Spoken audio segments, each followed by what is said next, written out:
ప్రపంచ మార్కెట్లో ముడి చమురు ధరలు బ్యారెలకు $70లకు దిగివచ్చాయి. దీంతో విమాన ప్రయాణికుల్లో ఒక ప్రశ్న మొదలైంది. ఇక విమాన టికెట్ ధరలు కూడా తగ్గుతాయా? సాధారణంగా విమాన సంస్థలు మొత్తం నిర్వహణ వ్యయంలో ఇంధన ఖర్చు 35 నుంచి 40% వరకు ఉంటుంది. కాబట్టి చమురు ధరలు తగ్గితే విమాన సంస్థలు ఖర్చు కూడా తగ్గే అవకాశం ఉంటుంది. అయితే టికెట్ ధరలు వెంటనే తగ్గిపోతాయని మాత్రం చెప్పలేం. ఎందుకంటే విమాన ఛార్జీలు కేవలం ఇంధన ధరలనే నిర్ణయించవు. ప్రయాణికుల డిమాండ్, సీజన్, విమానాల లభ్యత, ఎయిర్లైన్స్ల ధర విధానం వంటి అనేక అంశాలు టికెట్ ధరలపై ప్రభావం చూపుతాయి. ప్రస్తుతం వేసవి సెలవులు, పండుగలు లేదా అధిక డిమాండ్ ఉన్న సమయంలో చమురు ధరలు తగ్గినా టికెట్ ధరలు అదే స్థాయిలో కొనసాగే అవకాశం ఉంటుంది. అయితే డిమాండ్ సాధారణ స్థాయిలో ఉంటే ఎయిర్లైన్లు ఆ తగిన ఖర్చులో కొంత ప్రయోజనాన్ని ప్రయాణికులకు అందించే అవకాశం ఉంటుందని నిపుణులు చెబుతున్నారు.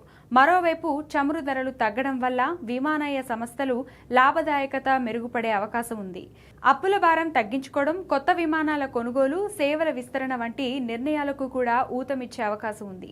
అందుకే ముడి చమురు ధరలు తగ్గడం విమానయాన రంగానికి శుభవార్త అయినప్పటికీ విమాన టికెట్లు వెంటనే చౌక అవుతాయని మాత్రం ఇప్పుడే చెప్పలేం.